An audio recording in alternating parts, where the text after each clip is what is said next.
उनका थोड़ा सा इंट्रोडक्शन देंगे। नर्मदे हर बाबा। नर्मदे। कहाँ से आना हुआ आपका? हरियाणा सोनीपत से। जी, तो हरियाणा में गए थे तब भी आप हाँ, लोग बहुत देख। अच्छा लगा भिवानी में भी और रोहट गांव में भी। जी जी। इतना अच्छा इन्फ्लुएंस रहा कि लोग एकदम बहुत प्रभावित हुए कि इतना स्पष्ट योगी, इतना निडर, निर्भीक और इतना एक कथनी और करनी एक समान करते हुए जो व्याख्या दी गई अध्यात्म पर, ईमानदारी पर, जी। उससे बहुत लोगों में जागृति आई। तो सारा मूल कारण ईमानदारी छोड़ देने से, हमारा ये सब नीयत खराब होने से, बेईमान होने से ही सारा तंत्र बिगड़ जाता है। जी। बड़े बड़े अध्यात्म पर प्रवचन करने वाले, जब उनकी नीयत देखी जाती है, जब उनकी ईमानदारी देखी जाती है तो जीरो पाए जाते हैं। तो सब करा करा खत्म हो जाता है। इसलिए अपने जो योगीराज हैं, इन्होंने बहुत मूल मंत्र निकाला है कि ईमानदारी ही श्रेष्ठ है, सत्कर्म और ईमानदारी। इससे बहुत लोग प्रभावित हो रहे हैं और आपस में ईमानदारी बढ़ती जा रही है आपस में। हाँ जी, बहुत बढ़िया। तो ये थे वो साधक जो हरियाणा में जब योगी जी का आगमन हुआ था, तो उस टाइम इन्होंने भिवानी भी ज्वाइन किया था और सोनीपत भी। ये बड़े क्रांतिकारी विचारों के हैं और योगी जी से प्रभावित होकर ये अपनों की कुटिया में आए हैं। तो आप देखेंगे कि यहाँ कुछ कंस्ट्रक्शन वर्क आपको दिखाई दे रहा होगा। तो जो योगी जी ने सामने वाली ज़मीन ली, उस पर कंस्ट्रक्शन वर्क चालू हो गया है। और जिनको जो पुराने साधक हैं उनको पता है कि ये वाली बिल्डिंग कुछ इस टाइप से दिखाई देने लगी है।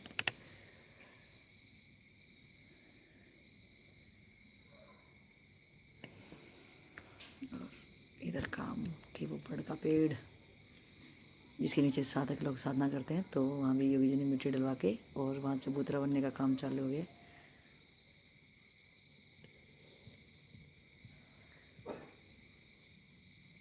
अब योगी जी के सत्संग का लाभ लेंगे।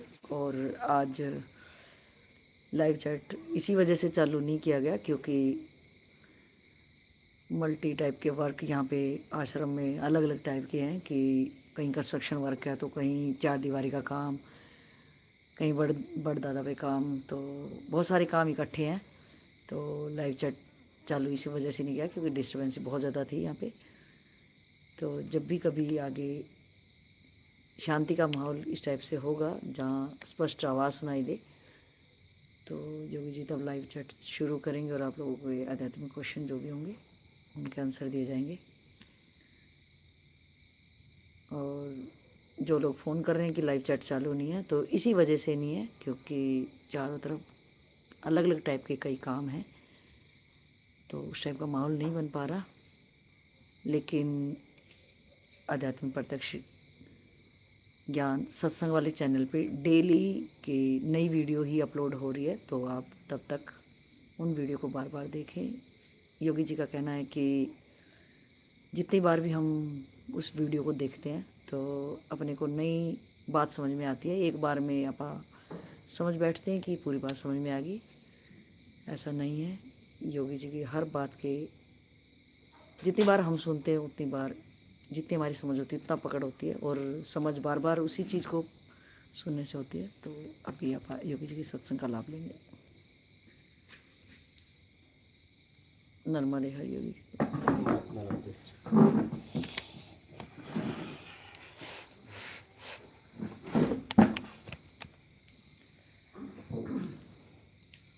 नर्मदे बोलिए किसका प्रश्न है? आपका क्वेश्चन था जी। हाँ जी, जी बताएं आप। मेरा क्वेश्चन ये है योगी जी कि हमारे देश में, भारत में अध्यात्म प्रचार का इतना बोलबाला है, चारों तरफ बड़े बड़े धर्मगुरु अलग अलग व्याख्याएं देते हैं शास्त्रों पर भी, लेकिन जो आपका मूल मंत्र है कि ईमानदारी और सत्कर्म, इस पर अभी तक सरकार की तरफ से कोई ऐसा रेजुलेशन पास नहीं किया गया क्योंकि अध्यात्म का कोई मंत्रालय नहीं, धर्म का कोई मंत्रालय नहीं, तो ईमानदारी और सत्कर्म इस लोकतंत्र में कैसे संभव है। और हमारा इतना बड़ा देश होते हुए हम अध्यात्म को पेटेंट करके क्यों नहीं उठा रहे फायदा, जबकि दूसरे देशों में अध्यात्म भी नहीं है, फिर भी इजराइल, जापान, नॉर्थ कोरिया एक राजा के शासन में इतने बढ़िया ईमानदार और कर्मठ निष्ठा भाव से अपने देश के लिए काम करते हैं। तो ये क्या कारण है?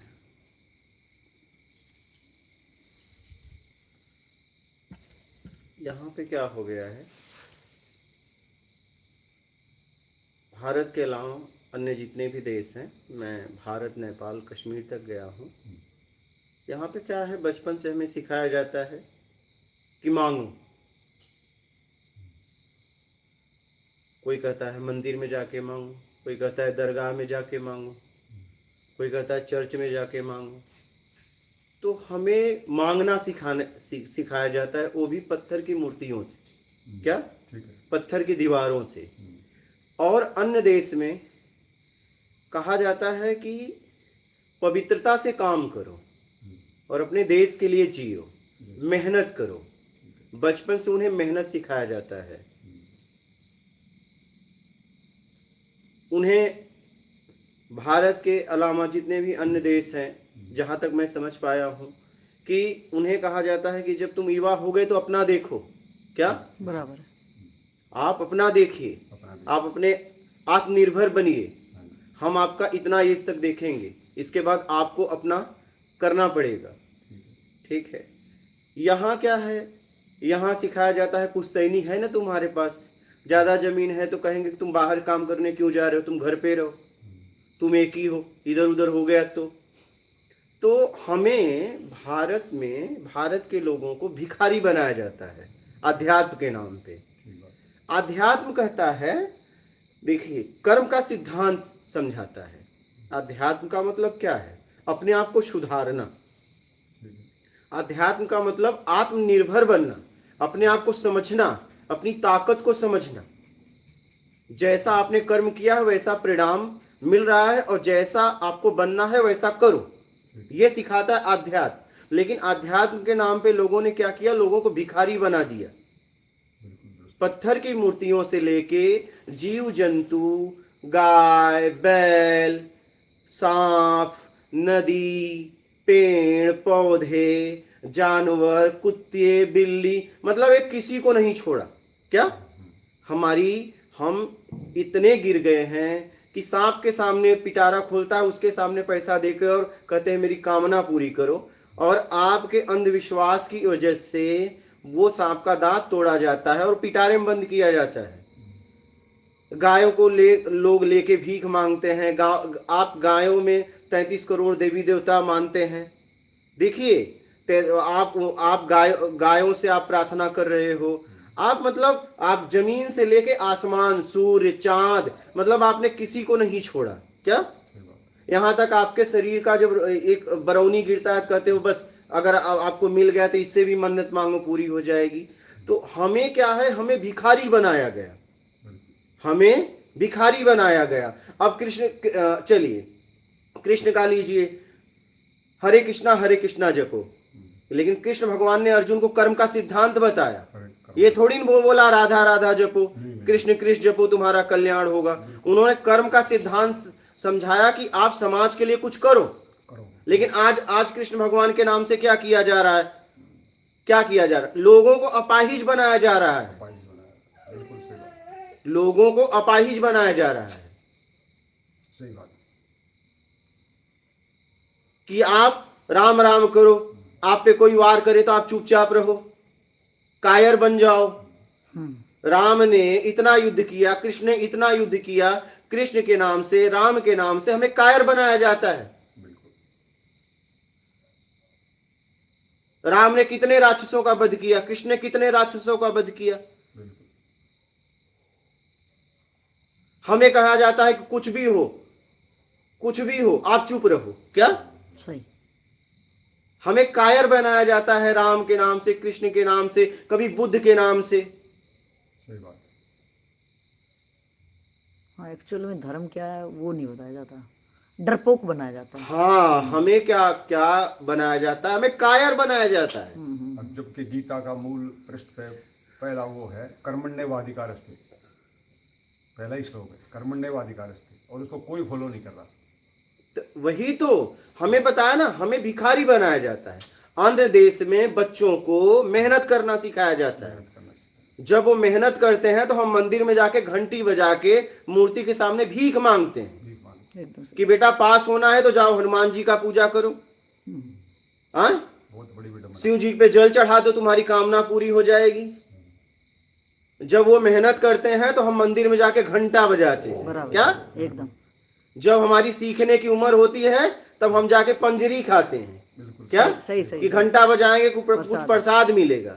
तो जवानी तो हम घंटा बजाने में गंवा देते हैं। बिल्कुल। हमारा कुमार अवस्था क्या है कि सीखने का है। क्या है? सीखने का है। और हम क्या करते हैं, कुमार अवस्था में घंटी बजाते हैं। माँ बाप कहते हैं जाओ मंदिर में, छोड़ दो उसे। माँ बाप क्या कहते हैं, मंदिर में जाओ मांग लो भगवान से। अच्छा, पेपर देने जा रहे हो, जाओ हनुमान जी पे माथा टेक दो। अब बताओ हनुमान जी पास करा देंगे? कभी नहीं।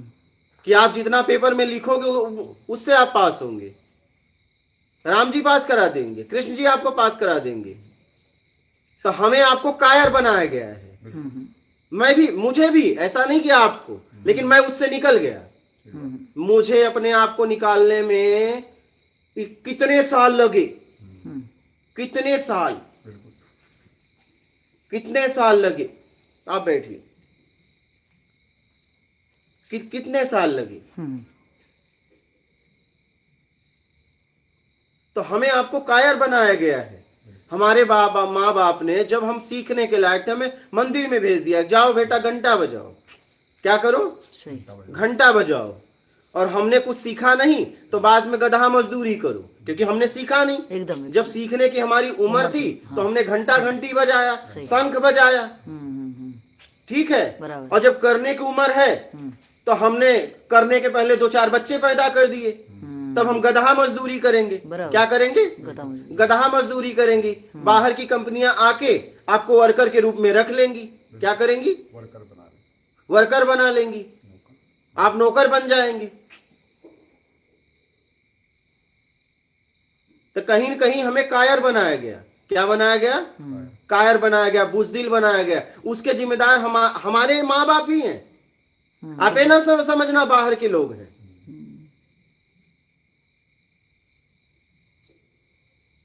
और अन्य देश जितना भी है वहां पहले बच्चों को मेहनत सिखाते हैं कि बेटा मेहनत करो, और एक समय ऐसा आएगा हम तुम्हें छोड़ देंगे। बराबर।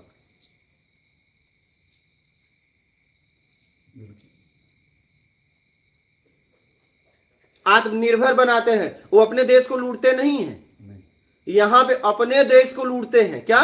भारत माता की जय, जितना चाहो लूट लो। साल में सोचेंगे एक बार दान कर दूंगा,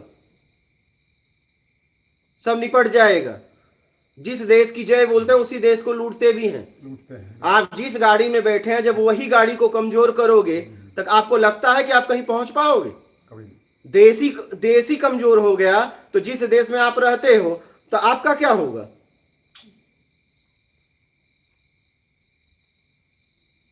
मेरे अंदर सबसे एक ये प्रश्न खटकता है कि ये जो भंडारे जितने होते हैं, जितने भी भंडारे होते हैं, ये भी हमको भिखारी और बेईमान बनाते हैं, लालायित बनाते हैं। चलता फिरता आदमी रोड पर जा रहा है और उसको देखा फ्री मिल रहा है कहीं खाना, तो गाड़ी साइकिल रोक के भिखारी की तरह लाइन में लग जाता है। ये भंडारों का सिस्टम देख के मुझे बड़ा दुख होता है कि ये सब बेकार है, बकवास। अपनी मेहनत का खाना चाहिए आदमी को। किसी का भंडारा खाना मैं तो समझता हूँ पाप चढ़ता है, बोझा चढ़ता है।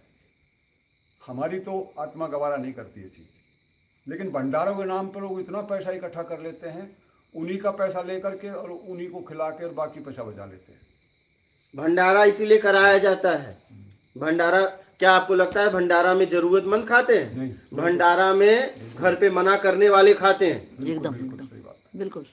भंडारे में जरूरतमंद तो आखिरी में खड़े रहते हैं कहीं, खड़े रहते हैं और उन्हें बचा हुआ भोजन दिया जाता है। बचा हुआ, बिल्कुल। वो जब तक जाते तो बोलते खत्म हो गया भैया, अब नहीं है। समझ रहे हो? एकदम सही। तो भंडारा इसीलिए कराया जाता है कितना आखिरी में बचा। भंडारा अपने नाम शोहरत के लिए कराया जाता है, भंडारा जरूरतमंद के लिए नहीं कराया जाता। सही बात। जिस देश में बच्चों को मेहनत सिखाया जाएगा वही देश विकास करेगा, वही देश उन्नति करेगा। हमें तो भिखारी बनाया गया और वो उसके जिम्मेदार हमारे माता पिता हैं। सही बात। कि हमें मंदिर में जाके, मस्जिद में जाके, दरगाह में जाके, चर्च में जाके जाओ मांगो। आज देखिए ना लाइन लगी है, मंदिर में क्यों लाइन लगी है, दरगाह में क्यों लाइन लगी है, क्यों लाइन लगी है? मांगने वालों की। बस मांगने के लिए। हम चाहे कैसे भी रहें, चाहे वो हिंदू हो, चाहे मुस्लिम हो, चाहे यहाँ कोई भी हो, सिख हो, चाहे ईसाई हो, यहाँ भारत के लोगों को मांगना सिखाया जाता है। आप ये मत समझना सही बात। कि वो अलग करते हैं। आप चले जाओ दरगाह में, लाइन लगी है, हमने खुद देखा है। हम दरगाह गए, मैं हर घाट का पानी पिया क्योंकि मुझे समाज के लिए काम करना था। तो मैं चर्च में भी गया, मंदिर में भी गया, नदी नाले जानवरों के पास सब जाके हमने देखा, दरगाह में भी गया। क्या देखने, क्या समझने, क्या होता है यहाँ। तो मैंने देखा कि बस मांगना मांगना मांगना, मांगने वालों की लाइन। जितना हम दिन भर में मांगते हैं क्या, उतना अगर हम मेहनत करें तो शाम तक मिल जाए। बराबर है। उससे ज्यादा मिलेगा। बिल्कुल सही बात। समझ रहे हैं? तो दूसरा देश उन्नति नहीं करेगा, करेगा। मेहनत कर रहा है। हमारा जब सीखने का टाइम आता है तो हम घंटियां वही लाते हैं। बस। क्या हम उछड़ के घंटी बजा, हमें घंटी बजाना सिखाया जाता है। माँ बाप कंधे पे लेके हाँ बजा दे, और आज तक हम घंटी ही बजा रहे हैं। क्या आज तक हम घंटी ही बजा रहे हैं। सही। बेईमानी चरम सीमा पे है। क्या बेईमानी चरम सीमा पे है। और एक शिक्षक और एक अध्यात्म का गूढ़ रहस्य जानने वाला व्यक्ति कभी मांगेगा नहीं। इसका साक्षात उदाहरण है, जब सुदामा कृष्ण के पास गया तो उसने अपनी पढ़ाई और अध्यात्म और गुरुकुल में जो साथ साथ पढ़े हुए थे उसके कारण, अपने स्वाभिमान के कारण कृष्ण से मांगा नहीं। एकदम नहीं मांगा, जबकि उसकी पत्नी ने कहा था कि तुम्हारा मित्र है, जाके मांग लो, हम गरीब हैं। एकदम गरीब होते हुए भी देखो उसने मांगा नहीं। सुदामा एक सटीक उदाहरण है, जबकि वो देने को तैयार था कृष्ण सब कुछ, लेकिन मांगा नहीं, क्योंकि उसका दिल से अंदर से निकला नहीं कि मैं इतना बड़ा शिक्षक होकर, इतना बड़ा अध्यात्मवादी होकर मांग रहा हूँ, तो उसके अंदर तो हीन भाव आ जाएगा मांगने। आध्यात्मिक व्यक्ति कर्म करता है, कभी मांग कर्म के सिद्धांत को समझ गया, वही आध्यात्मिक है। वो मेहनत करता है, मेहनत करके खाता है। बिल्कुल से मांगा ही नहीं, वो मांगता नहीं है, वो मेहनत की रोटी खाता है। हाँ जी। चाणक्य ने देखो, चाणक्य ने उसका घनानंद का राजपाट हिला दिया पूरा, और उसकी जटा पकड़ के बाहर फेंक दिया था उसको, चंद्रगुप्त को तैयार किया। चाणक्य ने भारत के लिए कितना कुछ किया, लेकिन आज चाणक्य की नीति को तो पत्रों में दबा दिया, पता नहीं कहाँ गिरा रखा है, उसकी तो एक भी बात पे नहीं चल रही। हम चाणक्य नीति भारत के लिए महान साबित हुए थे चाणक्य। सब भुला वही दिया। है कि हम क्या है ना, हम कहे ना कि हमें मांगना सिखाया गया है। आओ इधर बैठो, आओ आओ जरा रहने दो, आ जाएगा। आओ आओ इधर इधर इधर इधर इधर बैठ जाओ, बैठ जाओ, अब बैठो बैठो बैठो बैठो सत्संग सुनो, बैठ जाओ बैठ जाओ बैठ जाओ। तो हमें मांगना सिखाया गया है। बिल्कुल ठीक है। अन्य देश मेहनत कर रहे हैं और हम घंटियां बजा रहे हैं। ठीक है। मुझे घंटियों से निकलने में बड़ा समय लगा, बड़ा मेहनत करना पड़ा। बिल्कुल सही। घुस धारणा गया तोड़ने था में एकदम। क्या हाँ, फिट बचपन से फिट हो जाता है ना वो, बस मांगो। धारणा। हाँ, इजी है भी है वो। भूत है, हनुमान चालीसा पढ़ो। हाँ, क्या बिल्कुल सही सही है। अब जैसे ही गली आई, हाँ, जय हनुमान ज्ञान गुण सागर, जय कपीस जागर राम दूत बल धाम अंजनीपुर, और जैसे ही गली गया बच गया। बच गया। बताओ, हमें तो हमेशा डराया गया है ना। सही सही सही। माई पिसाब लगी बा जो वहां कर ले, लेकिन आगे मत जाए, भूत हो। हमारे अंदर पहले से डर भरा गया है। सही सही सही। आज भी हम अंधेरे में जाने से डरते हैं। क्यों डरते हैं? बिल्कुल, क्योंकि बचपन में माइंड में फिट कर दिया गया है हमें। क्या ठीक कर दिया। हाँ बाबूलाल, हाँ बाबूलाल को आज भी भूत से डर है, अभी भी है रे, बताओ। हाँ, था ना उस दिन कहा कि हम बाथरूम दूर नहीं गए क्योंकि आगे भूत ऊत, मतलब फिट कर दिया गया है। और बचपन से फिट किया, कौन किया? माँ बाप ने। क्या? अरे भाई क्यों मेहनत ना करना पड़े? क्या डरा के रखेंगे तो बच्चे जाएंगे नहीं। अरे आपको बाथरूम कराने उठना चाहिए था, सही बात। जा करके आ जा, क्योंकि उनको ठंडी लग रही थी। अब हम करके गए ज्यादा दूर जाएगा, भूत है, जल्दी करके भागा। लेकिन हमारी जिंदगी नरक हो गई तुम्हारे आलस के चक्कर में। बराबर है। काश तुम उठते। सही बात है।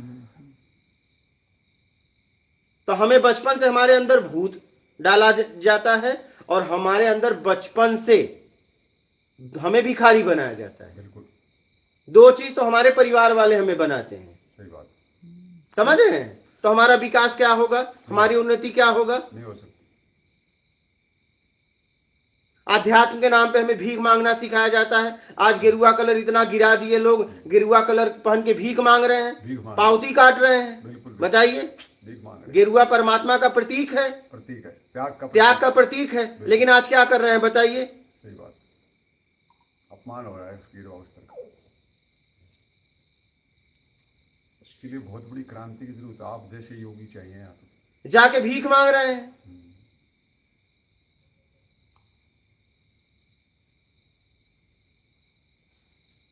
सही बात है। तो इस बात को हमें समझना पड़ेगा।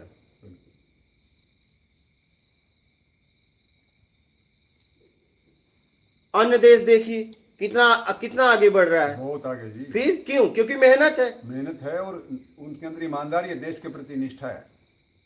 कहते हैं एक जापान की महिला ट्रेन में बैठी जा रही थी, तो जापान की महिला ट्रेन में बैठी जा रही थी तो बार बार घड़ी देख रही थी। एक भारतीय महिला भी उसी के साथ थी।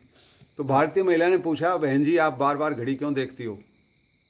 उसको यहाँ तक याद था कि मेरा बच्चा अगले स्टेशन पर इतने साल, इतने महीने, इतने दिन, इतने घंटे का, मिनट का हो जाएगा और मैं इसका टिकट लूंगी। तब अरे वाह, वो टिकट लेने के लिए लालाई अरे वाह, स्टेशन पर घड़ी देख रही बार बार। बताओ। अरे वाह, हमारी माताएं होती तो 12 साल का लड़का है तो कंडक्टर को बोल देती, छुपा लेती, भाई ये तो 6 साल का है, इसका टिकट ही नहीं हमारी लगता। माता का हम और बहन आ रहे थे। टिकट नहीं लगता। हम और मेरी बहन आ रही थी। टिकट नहीं लगता। हमारे तीनों बहन थे। हाँ, एकदम लड़के का टिकट लगना था। हम कहे ले। बोली नहीं। हाँ, का करे ले? हाँ? अरे हम कहे टिकट ले। हाँ, कहीं नहीं, का करे ले? बताओ। अच्छा हम कहे चल। हाँ। टीटी आ गया। हाँ, टीटी आ गया हम्म, तो हम क्या था, भाई का लड़का था, उसके टिकट पे आ रहे थे। तो टीटी ने उन्होंने पूछा तो उन्होंने भाई के लड़के का नाम बताया। मेरे से देखा नहीं गया। मैंने कहा देखो सर मैं आपको एक बात बताता हूँ, मैं किसी और के टिकट पे आ रहा हूँ, आपको फाइन मारना है मार दो, ठीक है? हाँ, हाँ, साफ साफ। हाँ, उसने कुछ नहीं बोला। हम्म, ये हाँ, अब मेरे को हंसी आ गई। हाँ, हम कहे चल भर अब। हाँ, मारा, पेनाल्टी मारा, हम बड़ा खुश हो गए। बिल्कुल सही किया। सही है, हाँ, पेनाल्टी मारा। हम कहे ले रे ले भाई। ले। तो हमारे यहाँ क्या है, छुपा लो सीट के अंदर, छुपा लो। टीटी है संडास के अंदर छुप जाओ। हाँ, हाँ, मैं तो अपनी बहन का बात बता रहा हूँ। ऐसा नहीं कि उसके पास पैसे नहीं है। लूट लो देश को जितना लूटना बस है। बस बस।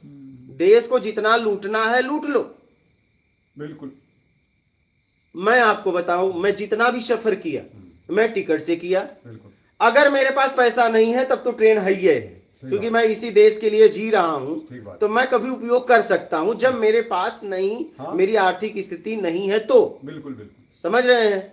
क्योंकि मैं इस देश का नागरिक हूं, नागरिक। तो ये मेरा अधिकार है कि मेरे पास अगर नहीं है तो मैं ट्रेन में चढ़ के सफर कर सकता हूं। टीटी आएगा तो बोल दूंगा मेरे पास पैसे नहीं थे और मैं चढ़ा, क्योंकि मैं इस देश का नागरिक हूं। नागरिक। आपको जहां ले चलना है ले चलो, मेरे पास पैसे नहीं, लेकिन मेरे पास पैसे हैं और मैं नहीं लेता हूं तो मैं अपराधी हूं। बहुत बड़ा अपराधी, बहुत बड़ा गुनाहगार है। बिल्कुल, मैं अपराधी हूं। सही बात। तो हमारे देश की हाल ये है, सबकी नियत। 1 करोड़ का घर बनाएंगे लेकिन नाली नहीं बनाएंगे, कहीं पंचायत बनाएगी। पंचायत बना। क्या? बिल्कुल बिल्कुल। नियत खराब। हजार अगर रुपया निकाल के अगर सब बनाए तो अच्छा बन सकता है, लेकिन कहेंगे नहीं, 200 का गुटखा खा के थूक देंगे लेकिन नाली नहीं बनाएंगे। क्या? सही बात।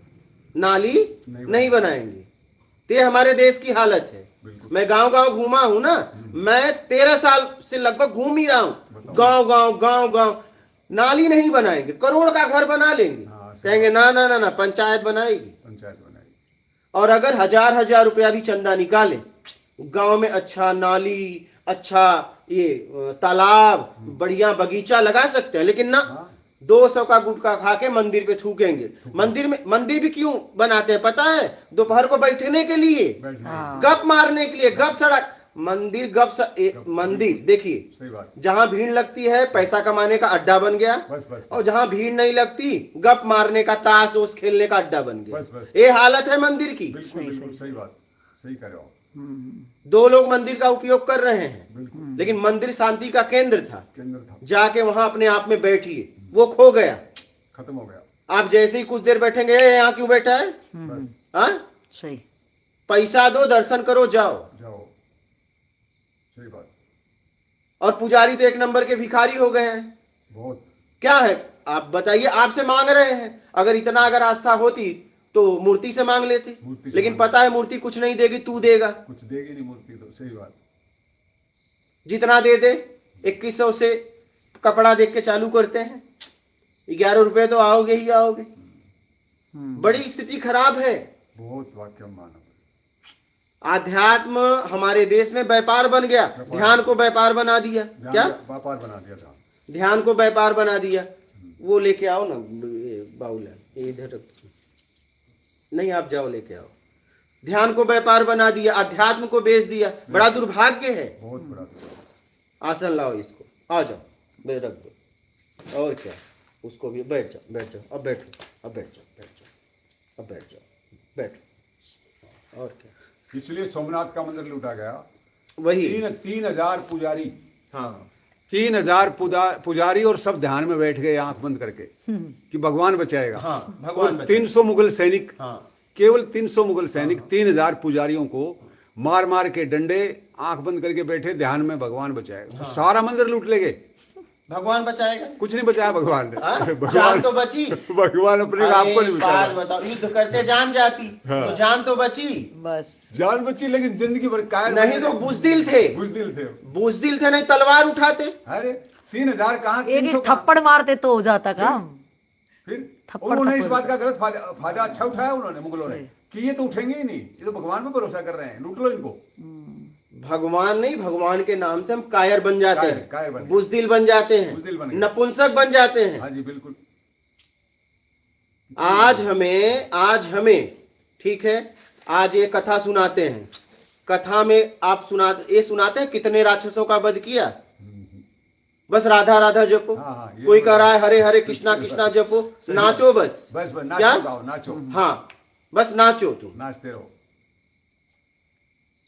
नाच नाच के हिप्नोटाइज कर देते हैं, और इतना भावनाओं से खिलवाड़ करते हैं माताओं बहनों की, कि उनको राधा बना देते हैं डुप्लीकेट, और वो कृष्ण बन जाते हैं।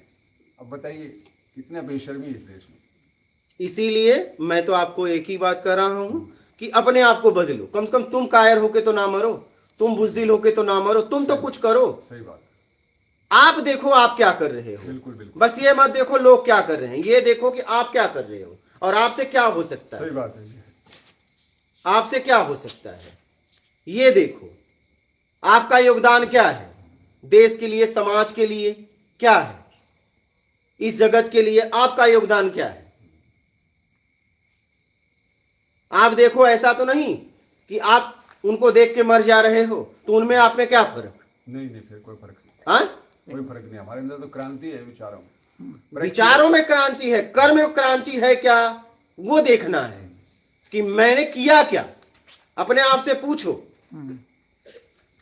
कि वो तो जब जब के मर जा रहे हैं, ऐसा तो नहीं कि आप शिकायत कर करके मर जा रहे हो, बराबर। तो तुमसे ज्यादा अच्छे हो हैं।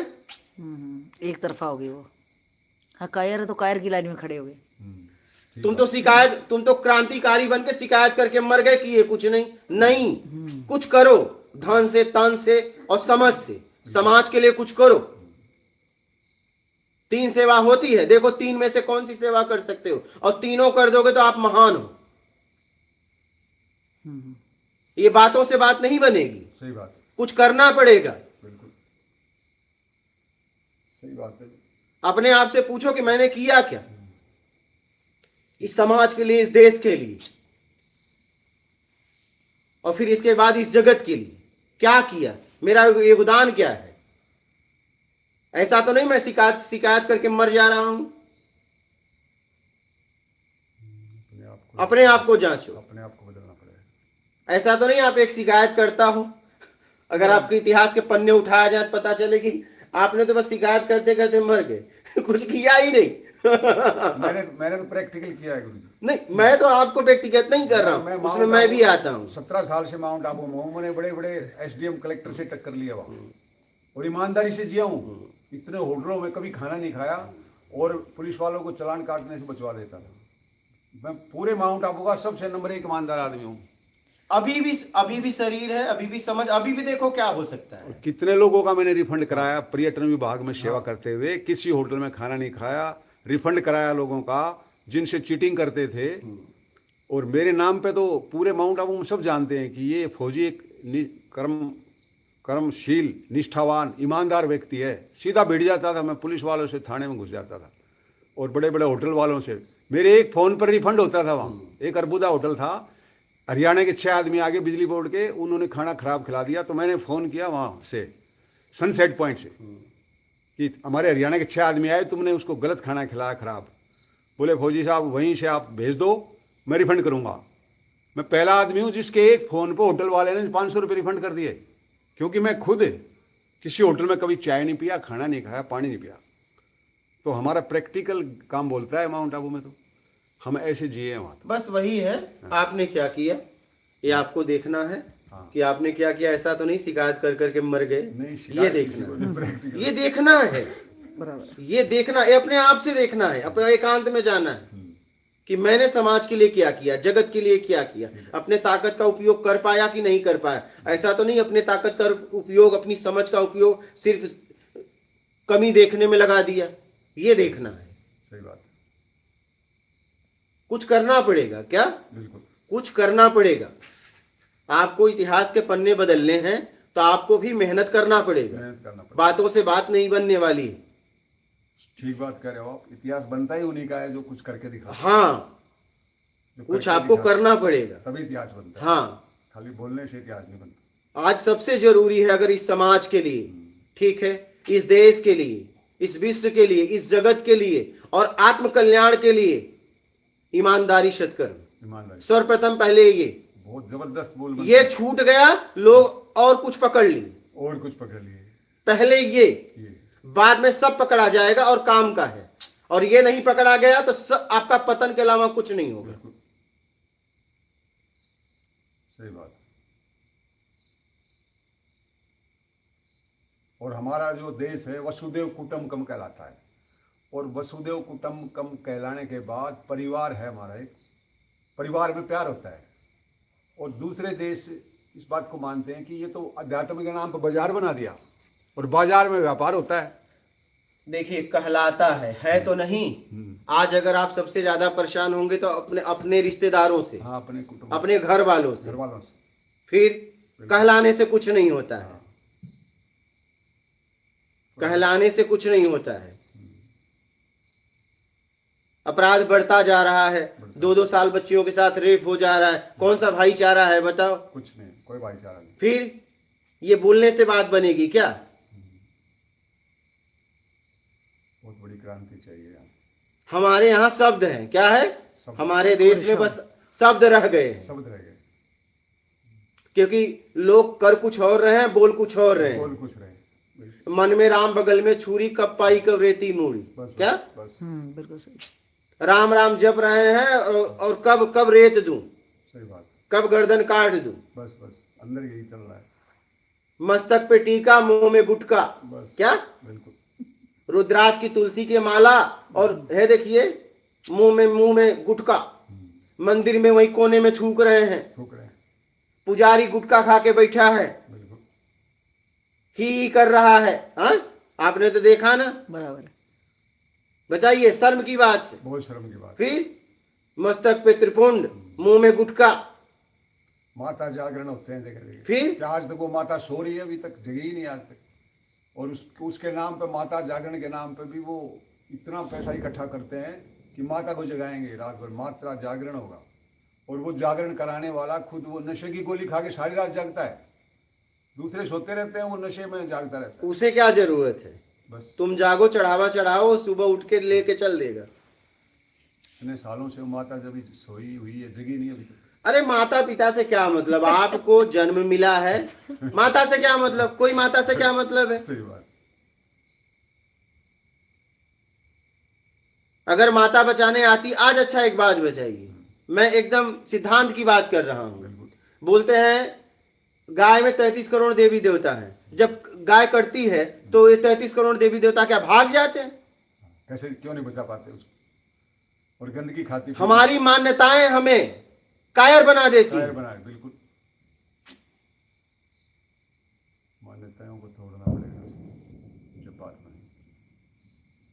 ठीक है, आप गाय का सम्मान करो, गाय कचरा खा रही है, कचरा खा रही क्या है, सम्मान करते हो? कुछ भी नहीं। दूसरे की गाय खेत में पड़ जाए, देखो आप मर्डर हो जाते हैं। हाँ, काट देते हैं। दूसरे की गाय, अगर आप उसे माता कहते हो, 33 करोड़ देवी देवता कहते हो, आपके नाद में आ जाता, आप लाठी मारते हो। लाठी मारते हैं। बिल्कुल, होता है कि नहीं होता है? बिल्कुल मारते हैं। क्या मानते हो? बस ऐसे ही पांव छू लेने से। बस बस। जाके कचरा खा रही है, जाके देखो जरा, आज जितनी देसी गाय है उनकी दुर्दशा देख लो। दुर्दशा हो रही है बहुत। बिल्कुल। तो गायों के नाम पे चंदा इकट्ठा करते हैं बहुत जगह। गाय के नाम पे इसलिए गौशाला ज्यादा बन जाता है क्योंकि गवर्नमेंट फंड दे रही है गवर्नमेंट फंड दे रही है। उनको। आप जाके देखिए, मैं गौशाला में गया हूँ, पेट भर भोजन नहीं मिलता उन्हें, नहीं मिलता। उनका देखोगे तो ये एकदम धंसा हुआ रहता धंसा है, हुआ जितने में वो जी सके। क्या हाँ, जिलाना इसलिए है कि इन्हीं के नाम से लेना है, बिल्कुल जिंदा भी इसलिए रखना है कि इनके नाम से लेना है। लेना है। यहाँ पे हमारे देश में बड़ी बड़ी बातें हैं। क्या बड़ी बड़ी बात, बड़ी बड़ी बातें हैं? सही बात। संत कबीर ने एक दुआ कहा है इस पर कि लोहे की करे चोरी। संत कबीर ने किसी को देखा लोहा चुराते हुए, लोहे की करे चोरी, सुई का करे दान, और छत पे चढ़ के देख रहा, स्वर्ग से मेरे लिए आएगा विमान। कैसे संभव है? कोई आदमी काउंटरों लोहा चुराए और गरीबों को झोपड़ियों में सुई बांटता फिरे, सुई ले लो, सुई ले लो, और वो इंतजार कर रहा है स्वर्ग से मेरे लिए विमान आएगा। कबीर साहब ने एक दुआ बनाया है, बड़ा विडम्बना है इस देश की। बस मेरा तो बस एक ही बात कहना है भैया, मैंने सब कुछ देखा, परिवार देखा, समाज देखा, और सब देखने के बाद मैंने यही फैसला किया, इस शरीर के द्वारा अगर कुछ हो जाए तो करके निकल लो, बस बात खत्म। सही बात।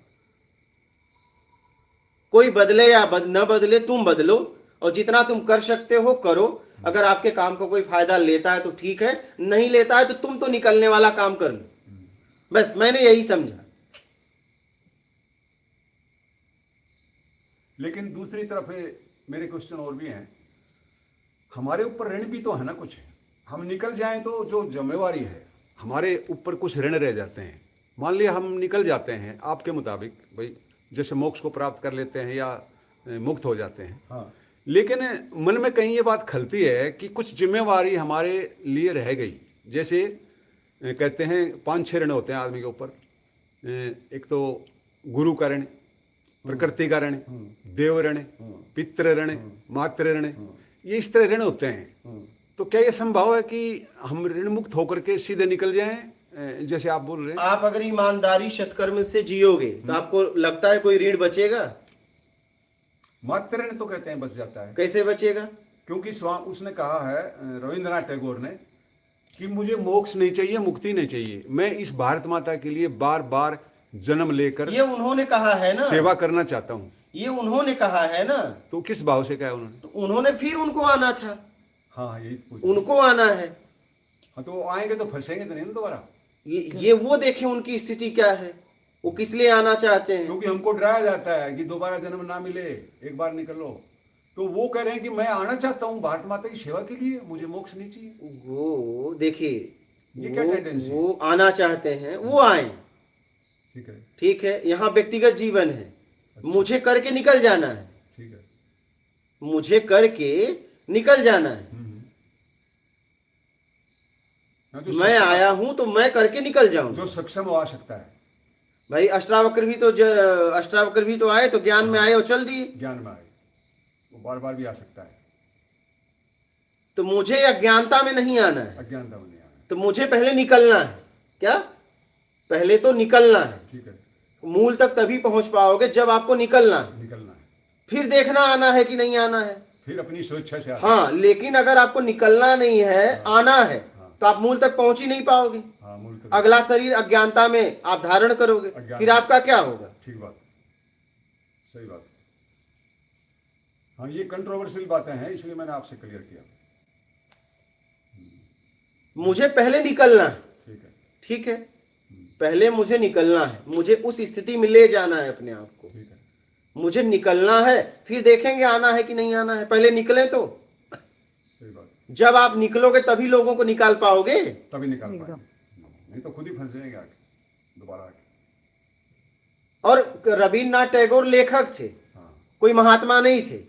हाँ, ये भी बात। आप ये बात समझिए। ठीक है, आत्मज्ञानी हाँ, तो कवि थे, लेखक थे, वो तो कल्पनाओं में जीते हैं। कल्पनाओं में भी। वो कोई आत्मज्ञानी नहीं थे, वो कोई ब्रह्म ज्ञानी नहीं थे, वो कोई महात्मा नहीं थे, वो कोई ऋषि नहीं थे, एक वो भाव कोई व्यक्त- संत नहीं थे। खाली भाव व्यक्त किया उन्होंने अपना। हाँ, वो कोई साधु नहीं थे।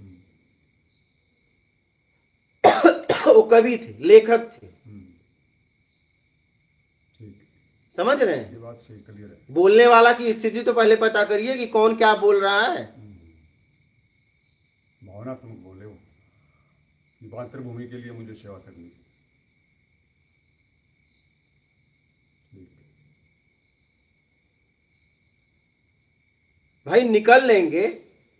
अगर हम जैसे हम सब दलदल में हैं, ठीक है, तो मैं देख रहा हूं कि नहीं, आप लोगों का तो मुझे नहीं पता, लेकिन मेरी क्षमता है मैं इस दलदल से निकल जाऊं। निकल जाओ। अगर मैं इस दलदल से निकल जाऊंगा तो मैं तो आप लोगों को भी निकाल लूंगा। हाँ, निकाल सकते हैं, बिल्कुल। लेकिन निकलने के बाद निकालूंगा ना। हाँ, जो- अगर मैं उस दलदल से ही तुम्हें निकालने का प्रयास करूं नहीं तो तुम और भी धंस जाओगे। सही बात, बिल्कुल बिल्कुल। मैं उस दलदल में रह के अगर मैं आपको निकालने का प्रयास करूं तो आप भी धंसोगे और मैं भी धंसूंगा, दोनों पार्टी बिल्कुल। इसके लिए कहते हैं, कुएं में जो गिर जाता है, दूसरा उसको बचाने उतरता है, तो उसको भी डर रहता है, उसको डुबो देता है वो।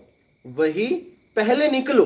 हाँ, जब आप दलदल से एक बार निकल जाओगे हाँ, तो आप अनेक उपाय साधन ला दोगे निकालने का। ठीक बात, लेकिन पहले निकलो तो। पहले निकले, सही बात। Exactly। निकलने का मतलब ये थोड़ी ना भाग जाओ। ना ना ना, कायरता नहीं हो, भागना कायर। निकलने का मतलब ये भी नहीं है कि हम कायर हो गए जंगलों में भाग जाएं।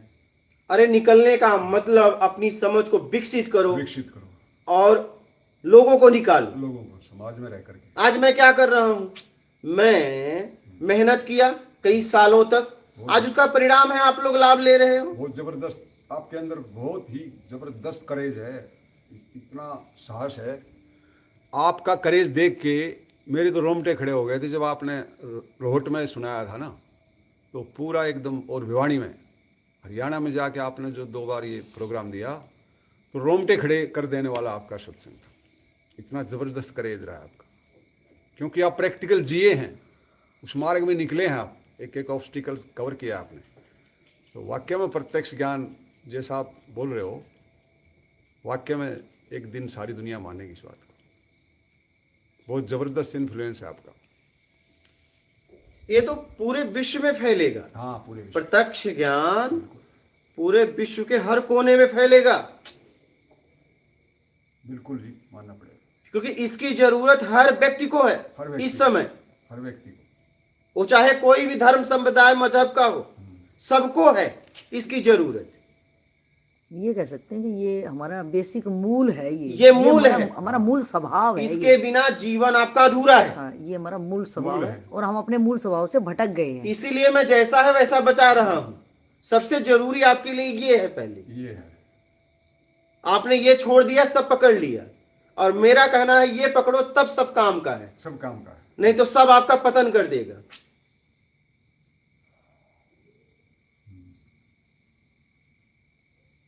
इसकी जरूरत विश्व को, हर व्यक्ति को है। एक दुआ भी तो है ना, जो तू सींचे मूल को फूले फलिया गाए। एक पहली लाइन और है, मुझे याद नहीं आ रही। मूल को सींचेंगे तो पूरा वृक्ष हरा हो जाएगा। एकदम। पत्तों में पानी डालोगे तो कुछ नहीं होगा। हाँ, तो ये मूल है। हम सरफेस पे जी रहे हैं अभी, तो ऊपर की लहरों में जी रहे हैं, बॉटम पे तो गए नहीं। आप समझिए कि ईमानदारी सत्कर्म, इसे समझिए इस पॉइंट को। बिल्कुल। ईमानदारी सत्कर्म अगर अपने जीवन में अपना लेते हो तो समाज सेवा, देश सेवा, प्रकृति सेवा, अपने आप। जगत सेवा और आपका आत्मिक कल्याण, आत्मज्ञान, मूल तक, मतलब सब इसी में, सब इसी में समा, बिल्कुल सब बिल्कुल। बेस है ये, सब इसी में समाया हुआ है समाया हुआ। और आपने इसे ही छोड़ दिया। सही बात है, 100% राइट।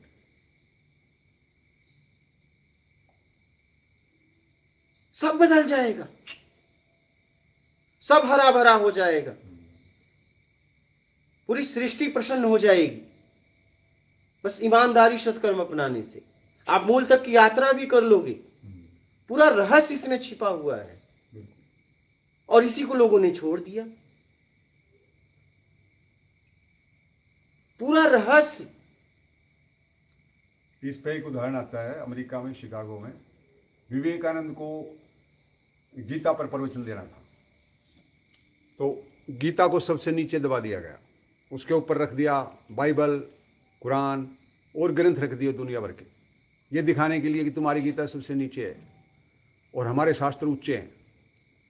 तो विवेकानंद ने देखा कि ये अपमानित करना चाह रहे हैं गीता को, तो उन्होंने क्या किया, जब ऊपर रख दिए दिखाने के लिए हमारे शास्त्र सबसे ऊपर हैं, बियॉन्ड है, तो उसने सबसे नीचे जो गीता थी पुस्तक उसको खींचा, तो सारे शास्त्र धड़ामधड़ी गिर गए, जितने भी ग्रंथ रख दिए थे सब गिर गए।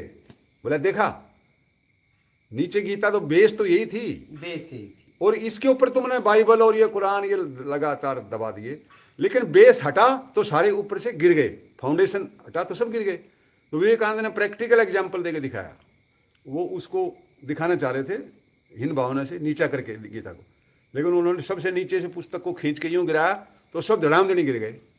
बोले देखा गिर गए ना, गीता के ऊपर टिके हुए थे सारे। हमारा मेल मूल बेस आधार है ईमानदारी सत्कर्म, ईमानदारी, और और वो हमें कोई बता नहीं रहा है, नहीं बता रहा है। अनेक साधनाएं बता रहे हैं। हाँ, तुम शुद्ध आत्मा हो, हाँ, तुम पवित्र आत्मा हो, हाँ, आई एम सोल, क्या क्या बोलते हैं, हाँ? हाँ, अहम ब्रह्मास्मि तुम ब्रह्म हो, क्या क्या बता देते हैं। नियत खराब है सबकी।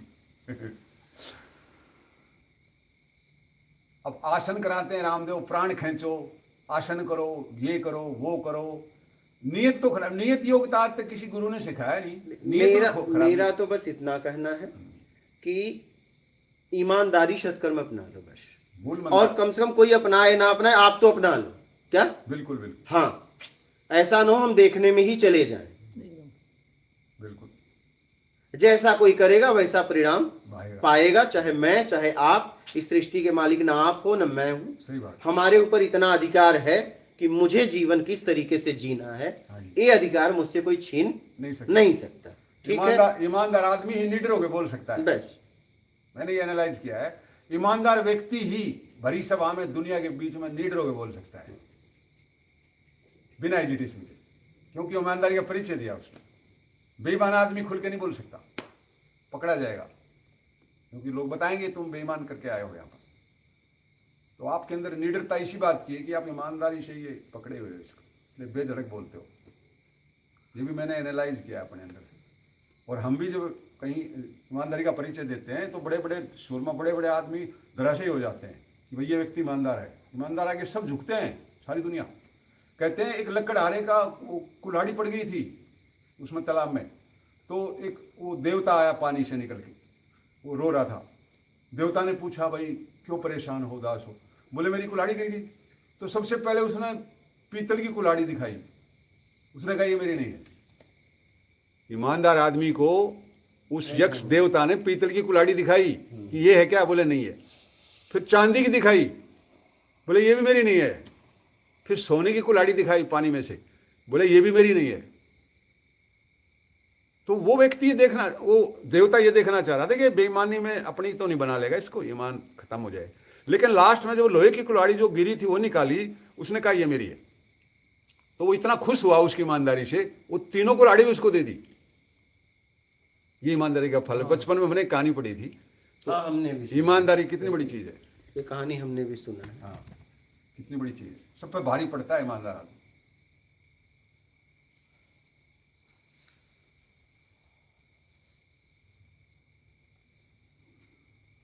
और मुसलमान जो हो वो ईमान के नाम पर वो ईरान उसकी कुरान की आयतें बोलते हैं, ईमान रखो ईमान रखो, ईमान कोई रखता ही नहीं। वो ईमान पर बहुत जोर देते हैं लेकिन ईमान तो कोई रखता नहीं। खाली देखना, बोलते हैं। बस ये देखना है कि मैं रख रहा हूँ कि नहीं। हाँ, अपने आप पर सही बात है। हमें हिंदू मुसलमान सिख ईसाई ये सब के चक्कर में न जाके मुझे ये चक्कर में जाना चाहिए कि मैं रख रहा हूँ कि नहीं। अपने पर तो लागू है। शुरुआत अपने आप से करो अपने कि आप। मैं क्या कर रहा हूँ, ठीक बात। उससे कुछ होगा। वो रख लें आप न रखो तो क्या होगा। हम तो और गुनाहगार हैं। मैं कह रहा हूं आपका बेटा ही रख ले आप न रखो तो क्या होगा। आपका परिवार ही रख ले, आपसे कुछ होगा। हमसे आप रखो, हमसे होगा। हाँ पहली इकाई हमको ही बनना पड़ेगा। एकदम, इकाई रूप में हमको आगे आना पड़ेगा। हाँ तो शुरुआत करो। ठीक बात। वहीं से लाइन शुरू हो जाएगी, जहाँ इकाई आगे आ जाएगी। जबरदस्त है ये आपका जो है वाक्य में जो है डायनेमेटिक ज्ञान है, जबरदस्त। और इतने साधारण तरीके से आप बताते हो। देखो यहाँ जंगल में बैठे हैं, नर्मदा नदी किनारे है, कितना साइलेंट वातावरण। मैं तो आज सारा दिन जब बैठ गया एक बार बरगद के पेड़ के नीचे, तो मेरा उठने को मन ही नहीं किया। सूरज ऐसे घूमता रहा, सूरज की तरफ मैं सूरजमुखी के फूल की तरह घूमता रहा। लास्ट में 6 बजे तक मैं उधर बैठा रहा। कब मेरे 4 घंटे 5 घंटे 6 घंटे कब गए मुझे 1 सेकंड का पता नहीं चला। मैं हैरान हूं इस बात को कि मेरा समय ऐसे पंख लग गए, पता ही नहीं चला। क्योंकि यहाँ का जो वाइब्रेशन इन्फ्लुएंस ऊर्जा है, नर्मदा नदी है। तो मैं कहता हूँ वाकई में आपने ये जगह का चुनाव सिलेक्ट भी जबरदस्त किया है। और पूरा हिंदुस्तान का आदमी यहाँ खिंचा चलाएगा समय आने पर। नहीं तो लाइव वीडियो तो देख ही रहे हैं आपका। नहीं आएंगे, व्यवस्था धीरे धीरे बहुत कर रहा हूँ। जितनी व्यवस्था अभी हो रही है सबका उपयोग ही हो रहा है। बिल्कुल। 100 कमरे भी बनाने हैं। व्यवस्था जैसे जैसे हो रही है वैसे वैसे लोग आ रहे हैं। नई क्रांति, नई ऊर्जा, नया सवेरा आपके द्वारा हो रहा है। ये जरूरतों में जरूरत भी है इसकी, सख्त जरूरत है। कहते हैं ना necessity is the mother of invention. हमारे यहाँ कहते हैं necessity is the mother of invention, यानी आवश्यकता आविष्कार की जननी है। तो अभी इस समय आवश्यकता है और आपके द्वारा आविष्कार हो रहा है। आप एक साइंटिस्ट की तरह, मैं तो मानता हूँ, वैज्ञानिक भी हैं, अध्यात्मवादी भी हैं। नई खोज किया आपने इस ज्ञान की, बहुत बड़ी अचीवमेंट है आपकी। अब तो भारत रत्न देने लायक हैं, लेकिन आप तो खुद ही रत्न है। भारत रत्न लेके क्या करोगे? मुझे तो कुछ नहीं चाहिए। मैं तो बस इतना कहूँगा कि अभी माता जी जा रही थी आज, नोएडा से आई थी। उन्होंने कहा कि मेरे लिए कोई आदेश, कोई सेवा। हमने कहा पहला और आखिरी अपना आत्मिक कल्याण। बहुत जबरदस्त बात की आपने, मैं सुन रहा था। आप थे, आ गए थे ना। हाँ। मैं सुन रहा था उस माता को। आपने कहा मुझे इतनी जरूरत नहीं, आप अपना आत्म कल्याण करो बस। नहीं तो और कोई धर्मगुरु होता तो तुरंत कह देता हाँ माता जी 10 लाख का फ्लैट बनवा दो यहाँ। लेकिन अपेक्षा रखते हैं ना लोग। हाँ भाई पैसे वाले लोगों से अपेक्षा रखते हैं। माता जी की क्षमता भी है। और क्षमता है, वो तो फ्लाइट पैसेंजर फ्लाइट में गई होगी शायद। हाँ। कह रही फ्लाइट में जाऊंगी, तो आप उसके आगे डिमांड रख सकते थे और वो कर भी देती। लेकिन हाँ। आपने कहा आप अपने आत्म कल्याण करो। इस बात से मैं सुन रहा था खड़ा उस टाइम, मैं इतना शॉक्ड हुआ। कितनी सटीक बात बोली आपने। मेरा हमको कुछ नहीं चाहिए, आत्म कल्याण करो। कि जो गुरु चेले का शिष्य का धन खाता है और नरक में जाता है, ये शास्त्रों में लिखा है, उसका कल्याण नहीं कर पाएगा तो वो घोर नरक में जाएगा। आपने तो बोल दिया भाई अपना कल्याण करो, ये तो बनता रहेगा, ये तो धीरे धीरे बनता रहेगा, ये तो समय अनुसार अपने आप बनता रहेगा।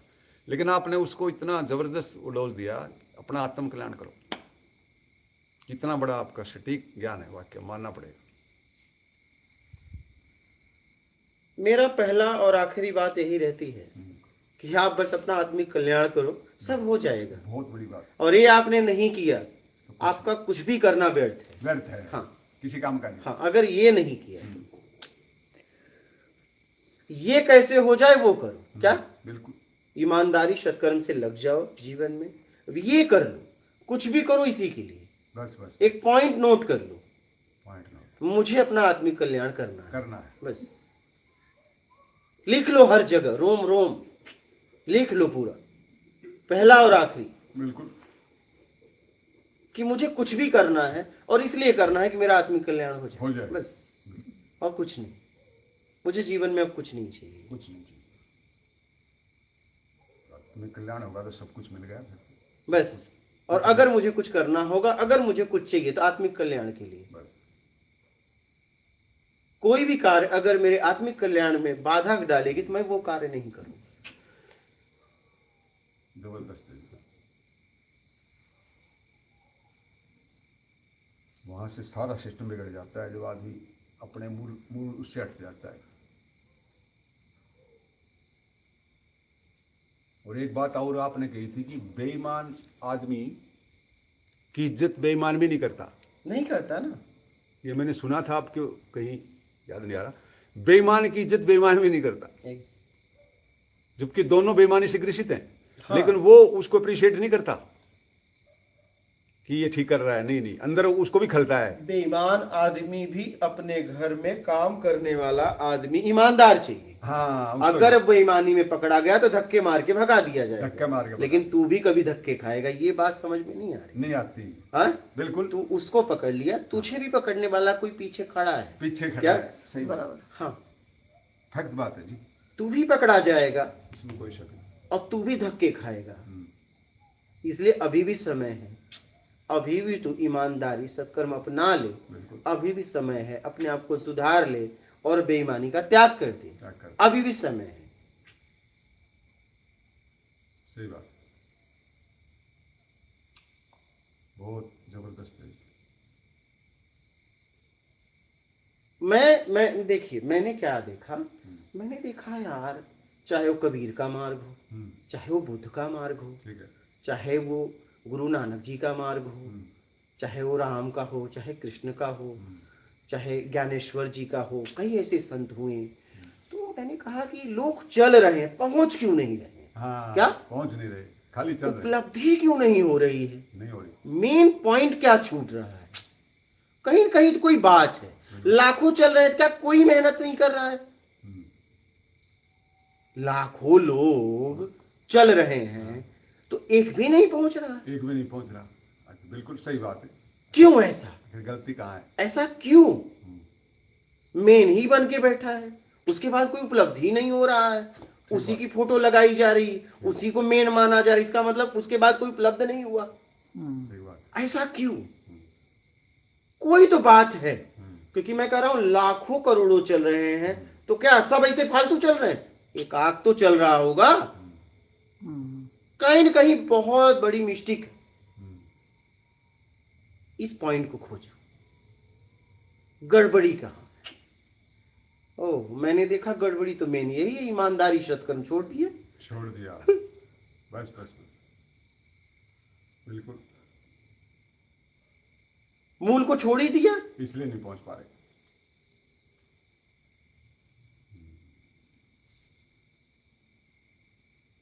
तो मैंने मेन पॉइंट को पकड़ा, फिर मैंने कहा कि आध्यात्म के रहस्य को पूरा खोल दूंगा, सबके लिए पूरा खोल दूंगा,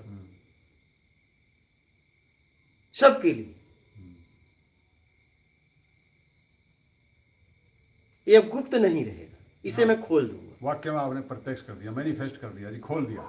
नहीं तो आजकल के गुरु मंत्र देते हैं कान में और कहते हैं किसी को बताना मत, और मैं भी उसमें नहीं रहूंगा। क्या? हाँ, क्योंकि मैं रहा तो मेरे बाद और कोई आ जाएगा। नहीं, मैं भी नहीं रखूंगा, क्योंकि मेरे बाद फिर कोई नहीं। अगर तू रहा तो तेरे बाद कोई और आ जाएगा। तू भी अपने आप को मत रख। बस दो के बीच में तीसरा नहीं होना चाहिए। क्या?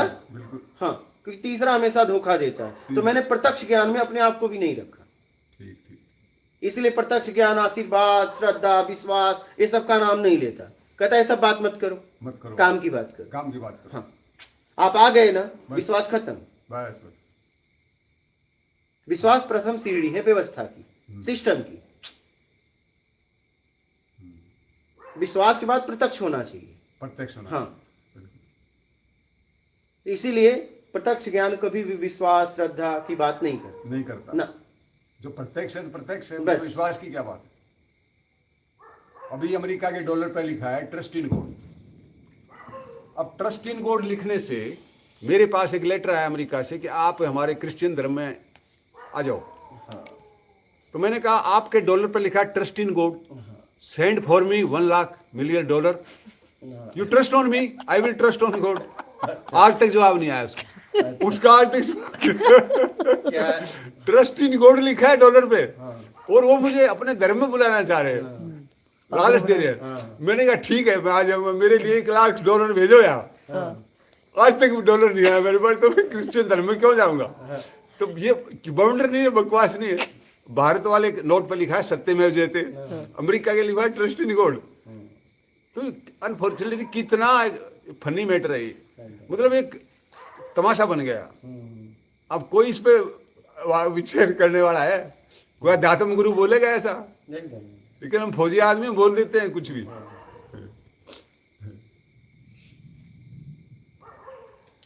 बड़े प्यार से लोग कहते अरे विश्वास तो कर मेरे पे यार। अरे विश्वास तो क्यों करें भाई तेरे विश्वास? नहीं, सीधी बात करो ना। विश्वास सिस्टम की व्यवस्था है। विश्वास मैंने कर लिया, आपके पास आ गए, अब प्रत्यक्ष की बात करो। बस सीधी बात है, प्रत्यक्ष बात करो, आमने सामने, गिव एंड टेक, दो और दो, दो और लो।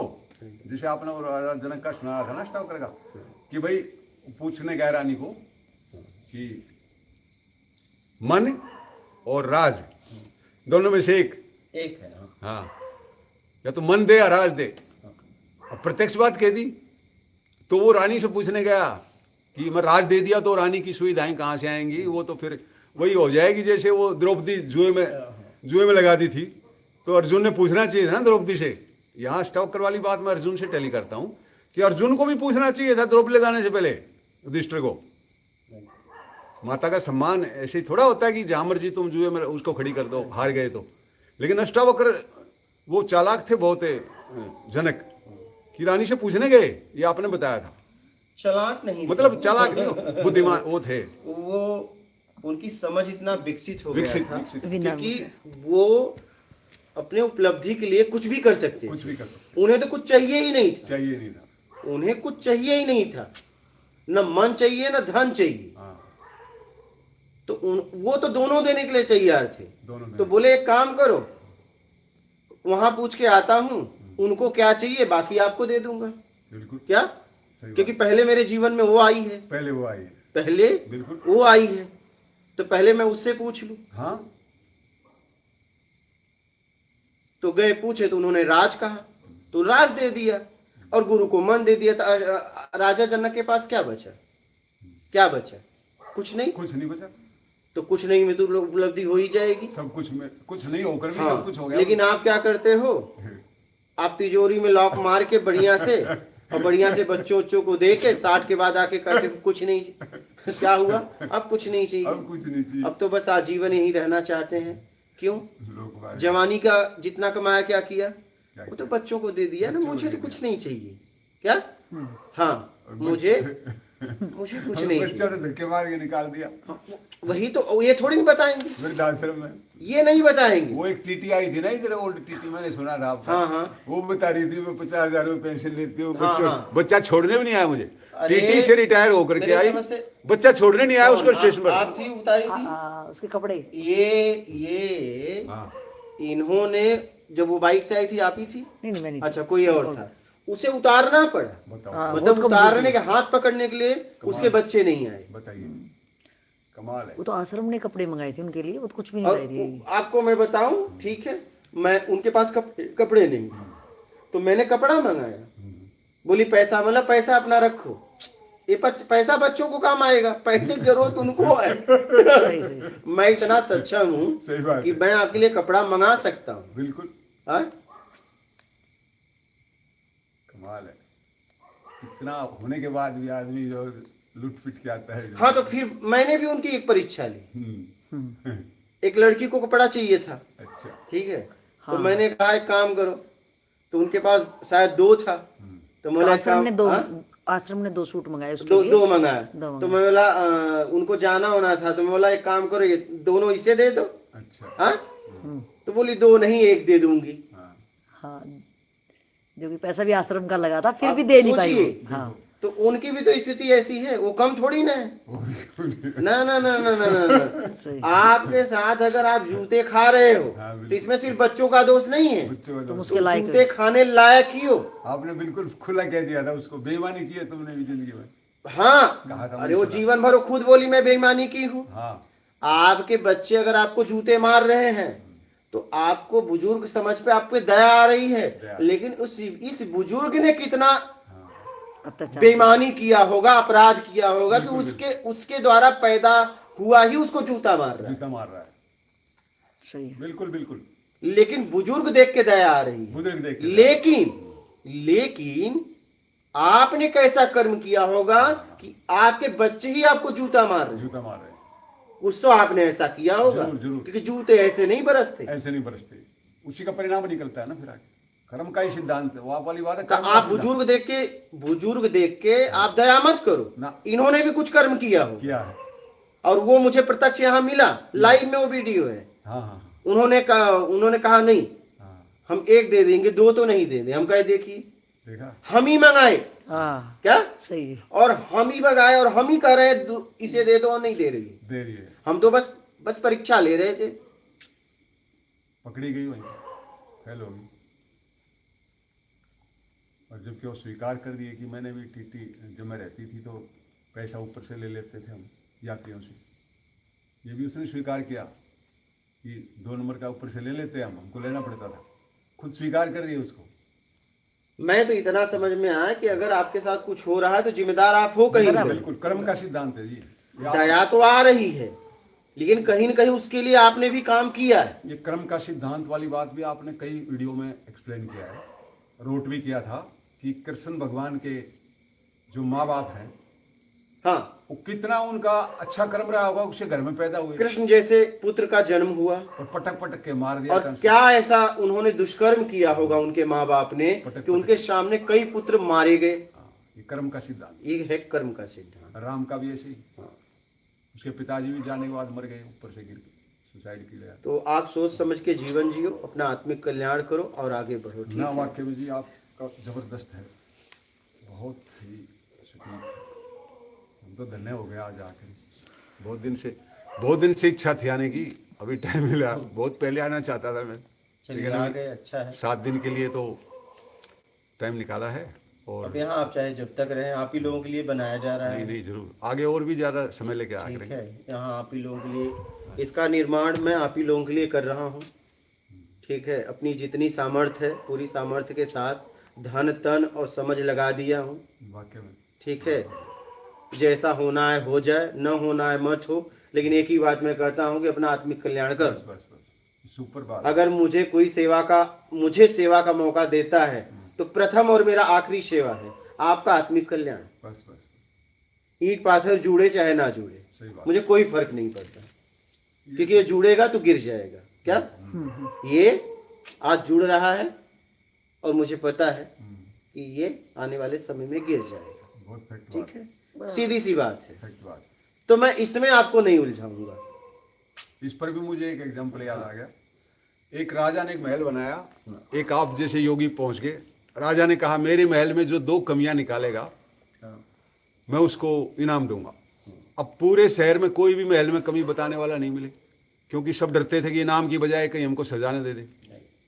तो आप जैसे योगी गए और राजा से कहा सुन भाई, तेरे महल में 2 कमियां हैं, एक दिन ये गिरेगा और जो इसमें रहने वाले वो मरेंगे। वो डरा नहीं बिल्कुल, बोला बेशक तुम मुझे सजा दे दो, लेकिन मैंने जो 2 कमी निकाल दी, जो तुम महल पे खुश हो रहा है और कह रहा है इसमें 2 कमियां निकालो, तो बाकी प्रजा ने तो नहीं निकाली। लेकिन आप जैसे योगी थे, उन्होंने सटीक बात कही कि ये महल जो तुम बना रहे हो एक दिन गिरेगा, श्योर है। हर चीज पुरानी होती है नई से, और जो रहते हैं वो भी मरेंगे। You are great.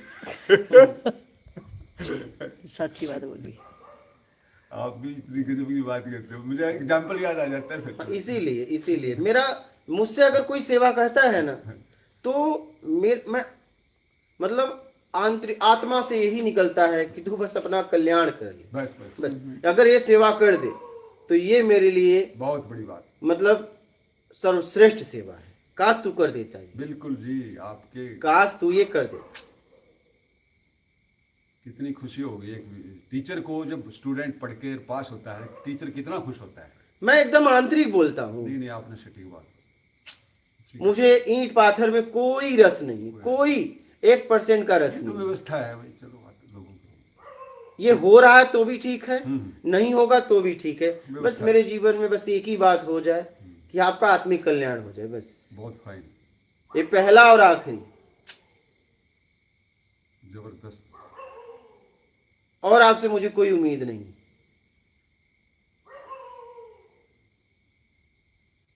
मुझे अवसर दोगे तो मैं आपसे यही कहूंगा, अगर मुझे आपने अवसर दिया कि मैं आपके लिए क्या कर सकता हूं, तो पहला और आखिरी अवसर मैं यही दूंगा। मानना पड़ेगा, God has given the opportunity to serve for the people. जबरदस्त।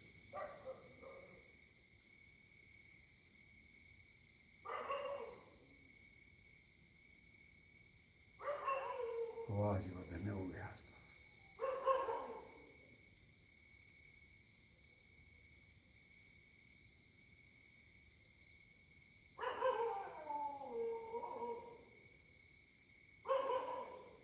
ठीक है,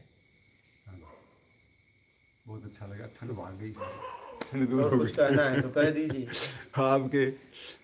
आपके अनुभव से सब ठंड गायब हो गई, पता ही नहीं चला। सर्दी भी नहीं लग रही अभी, तो इतना एकदम ऊर्जा हो गई, यहाँ के वायुमंडल में ऊर्जा बढ़ गई एकदम। ये शब्दों का प्रभाव है। आपने हमेशा कहा है कि गुरु शरीर नहीं होता, शब्द होता है। शब्द का प्रभाव है ये, शब्द ही फैला हुआ है चारों तरफ वायुमंडल में, सटीक एकदम सीधा हिट मारता है, चेतना पर हथौड़े की तरह लगता है। शब्द खोल देता है आदमी की चेतना, जबरदस्त है।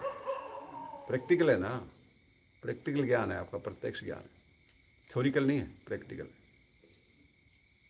सो नाइस, बहुत अच्छा। ठीक है, ठीक है।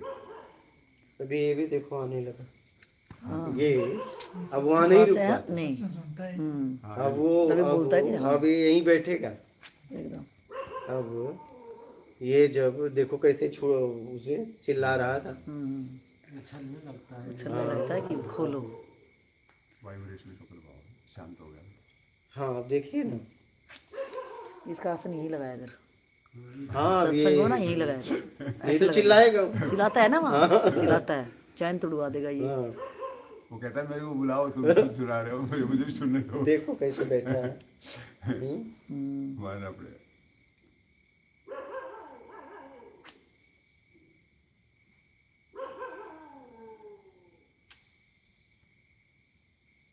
भाई शरीर शरीर अलग है, समझ है ना इसमें।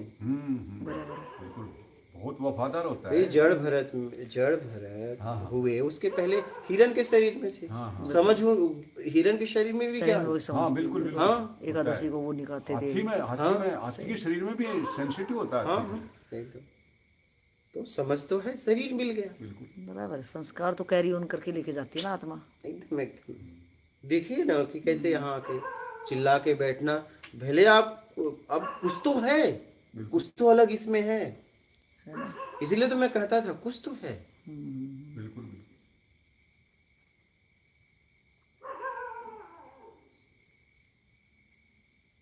कुछ तो है।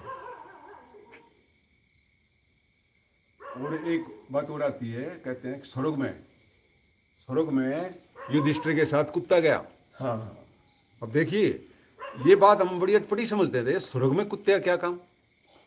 स्वर्ग में युधिष्ठिर के साथ कुत्ता गया, अकेला नहीं गया, वो कुत्ता के साथ लेके गया, बाकी 4 भाई नहीं गया भाई।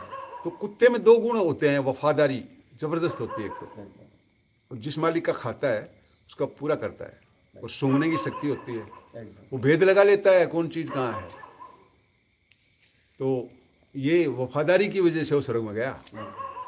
मतलब ह्यूमन डॉग की बात नहीं है, जो भी था वो। इसीलिए इस कहानी से ये सीख मिलता है कि आप संगत किसका करते हो, संगत क्या हाँ, वहां पहुंच जाओगे, लेकिन संग छोड़ो मत। छोड़ो मत। बस संग ऐसा पकड़ो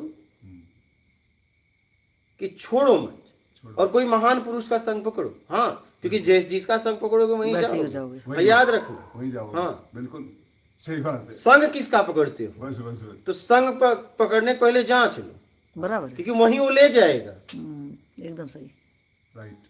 कम से कम जैसे हो वैसे तो बने रहोगे। अगर नीचों के बीच में चले गए तो नीच होते देर नहीं लगेगी। कहाँ भी गया, पानी पियो छान के, गुरु करो जान के। बिल्कुल बिल्कुल। ऐसे ही मत कर लो। लेकिन एक बार अगर संग कर ली तो फिर छोड़ना मत। वो जहां जाएगा तुम वहीं जाओ, क्योंकि जब वो आखिरी में पहुंचेगा तो देखेगा मेरे साथ कौन, उसको बिना लिए वो नहीं जाएगा ना। बिल्कुल। हाँ, वो देखेगा ना कि मेरे साथ कौन वफादारी की है आखिरी में, तो इसको भी ले जाओ। तो उसके बिना वो नहीं जाएगा। नहीं जाएगा। उसकी योग्यता से ये भी हिल जाएगा। हिल जाएगा। बिल्कुल बिल्कुल। जबरदस्त बात, बहुत जबरदस्त पॉइंट है जी।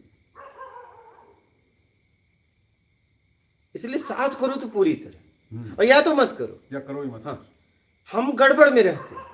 हम साथ भी करते हैं तो संशय भरी, मतलब हम कभी साथ ही नहीं कर पाते। इसीलिए मैं कहता हूं जांच लो, लेकिन जब साथ करो तो ऐसा साथ करो कि फिर अब छोड़ेंगे नहीं, कुछ भी हो जाए। फिर निभा के दिखाओ, लास्ट तक निभाना है। अब नहीं छोड़ेंगे, कुछ भी हो जाए। कर लिए तो कर लिए, कर लिया तो कर लिया। करने के पहले जांच लो। हाँ, पहले जांच लो। हाँ, क्योंकि जिसका साथ करोगे वहीं लेके जाएगा, ये याद रख। सही बात। तो जितने पैतरे अपनाने हो अपना लो, साथ के पहले जांच लो। बस बस। लेकिन जब साथ कर लिए तो दुनिया एक तरफ, तुम एक तरफ, बस। तुम्हारा फैसला अपना होना चाहिए।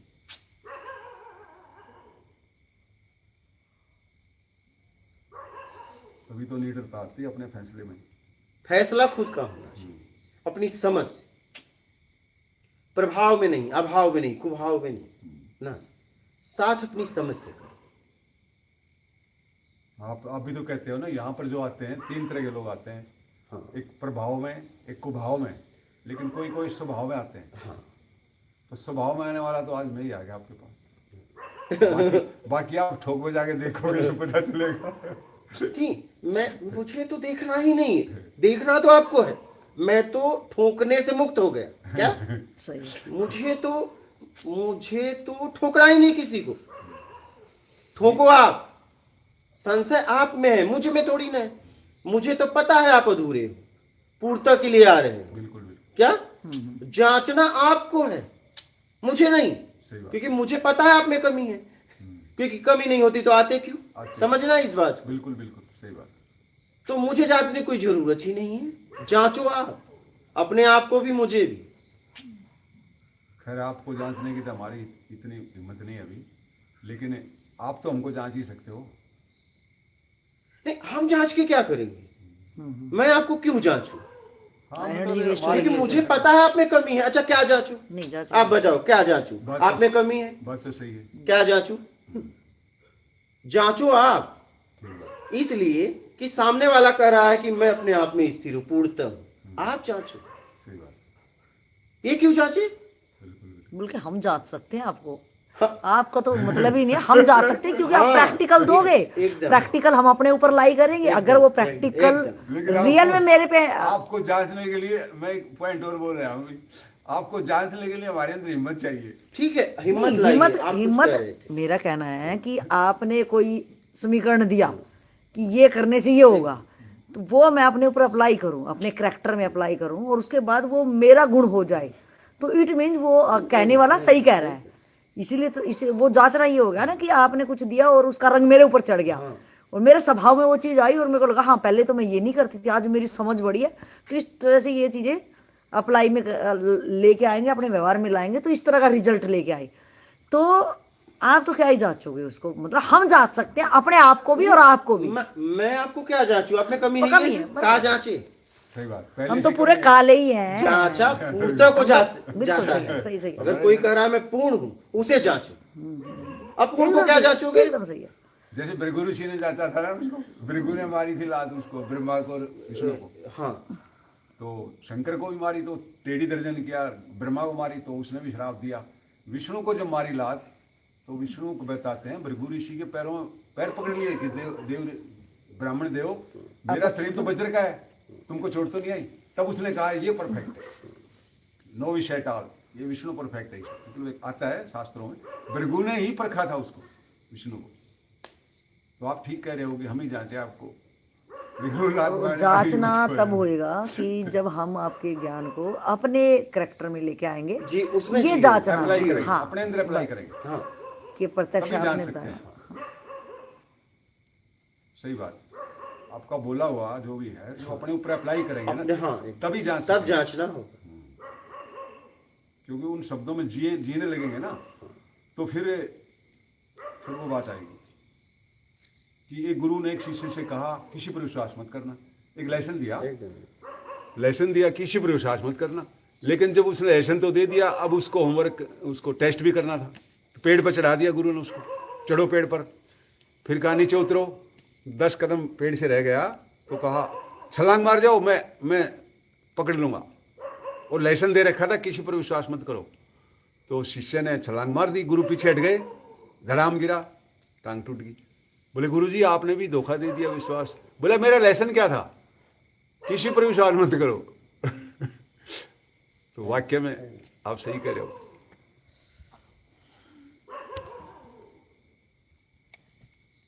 अपने कर्म के सिद्धांत पर डटे रहो, फिर बल मिलेगा। कितना एकदम स्पष्ट खोल देते हो, कोई हेजिटेशन नहीं किसी प्रकार की, इतना खुला ज्ञान, प्रत्यक्ष ज्ञान।